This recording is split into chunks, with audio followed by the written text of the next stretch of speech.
মায়ের জন্য কয়েকটা ওষুধ চুরি করায় দোকানি মহিলা বাচ্চাটিকে বকাবকি করছিল। তখনই পাশের দোকানের এই আঙ্কেল এসে মহিলাকে থামতে বলে আর বাচ্চাটিকে জিজ্ঞেস করে, তোমার মা কি অসুস্থ?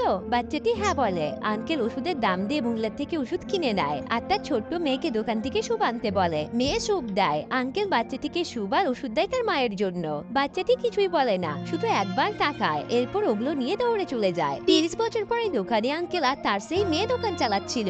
আঙ্কেল এই গরিব ভিখারিকে ফ্রিতে খাবার দেয়। এরপরই আচমকা আঙ্কেল হার্ট অ্যাটাক করে পড়ে যায়। মেয়ে দৌড়ে আসে, বাবাকে হসপিটালে ভর্তি করে। বাবার অপারেশন করতে হবে, যার খরচ অনেক বেশি। তার কাছে এত টাকা ছিল না, তাই মেয়ে উদাস হয়ে ভাবছিল। সে ডক্টরের কাছে এসে জানায় সে খুব শীঘ্রই টাকা জোগাড় করবে। তিনি কিন্তু তার বাবাকে সুস্থ করে তোলেন। এরপর মেয়ে তাদের সেই দোকানটা বিক্রির জন্য বিজ্ঞাপন দেয়। মেয়ে বাবার পাশে শুয়েছিল। এরপরই সে একটা বিল দেখতে পায়, যাতে অপারেশনের খরচ 0 লেখা ছিল। নিচে লেখা ছিল, সব টাকা 30 বছর আগেই পেড করা হয়েছে 3 প্যাকেট পেন কিলার আর 1 ব্যাগ সুপের দাম দিয়ে। মেয়েটি বুঝতে পারে সেদিনের সেই ছোট বাচ্চাটি আসলে আজকের এই ডক্টর। মেয়ের চোখে জল চলে আসে, আর ডক্টর ছেলেটি তার ঋণ শোধ করার সুযোগটা হাতছাড়া করে না। সে ভুলেনি ওই মানুষটাকে, যে তার মায়ের জীবন ফিরিয়েছিল। সত্যি আপনি যদি ভালো কিছু করেন, তাহলে আপনার জন্য ভালো কিছুই অপেক্ষা করবে। তাই জীবনে ধনী নয়, বরং সৎ এবং দয়ালু হওয়ার চেষ্টা করুন।